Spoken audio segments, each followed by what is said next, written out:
Hello বন্ধুরা, সবাইকে নমস্কার। সবাই কেমন আছেন? আমরা সবাই ভালো আছি। এখানে ছোলার ডাল নিয়েছি। আমি ছোলার ডালটা প্রেসার কুকারে সিদ্ধ করে নিয়েছি আগে। চুলা থেকে নামিয়ে নিয়ে লবণ, হলুদ গুঁড়া, লবণটা স্বাদ মতো দিয়ে মিক্সড করে নিচ্ছি। প্রেসার কুকারে আগে সিপে দিয়ে নিয়েছি, তাড়াতাড়ি সিদ্ধ হয়ে যাবে। এখানে চুলায় প্যানটা বসিয়ে নিয়েছি। পরিমাণ মতো তেল দিয়ে তেজপাতা, শুকনা মরিচ, এলাচ, দারচিনি, এখানে দিয়েছি মিষ্টি সস ও জিরা। সবগুলো উপকরণ দিয়ে তেলে হালকা বাদামি কালার করে ভেজে নেব। দিয়ে দিচ্ছি আদা ছেঁচে। সবগুলো হালকা বাদামি কালার করে একসাথে ভেজে নিয়ে সিদ্ধ করে রাখা ডালের সাথে মিক্সড করে দেব। ছোলার ডাল রান্না করা খুবই সহজ ও খেতেও খুবই মজাদার।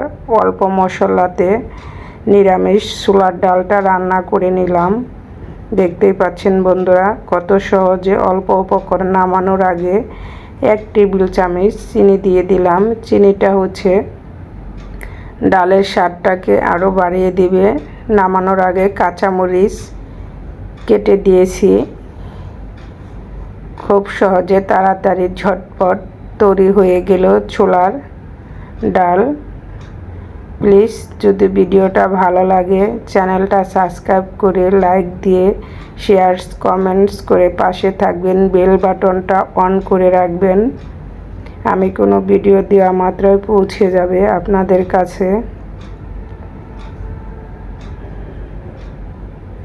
সবাই সাপোর্ট করে পাশে থাকবেন। আমি চুলা থেকে নামিয়ে নিয়েছি। ঝটপট তৈরি হয়ে গেল ছোলার ডাল রান্না। খুবই অল্প মশলাতে, খেতেও খুবই সুস্বাদু। ভালো লাগলে এভাবে ট্রাই করে দেখবেন খেতে কতটা সুস্বাদু হয়। সবাই ভালো থাকবে।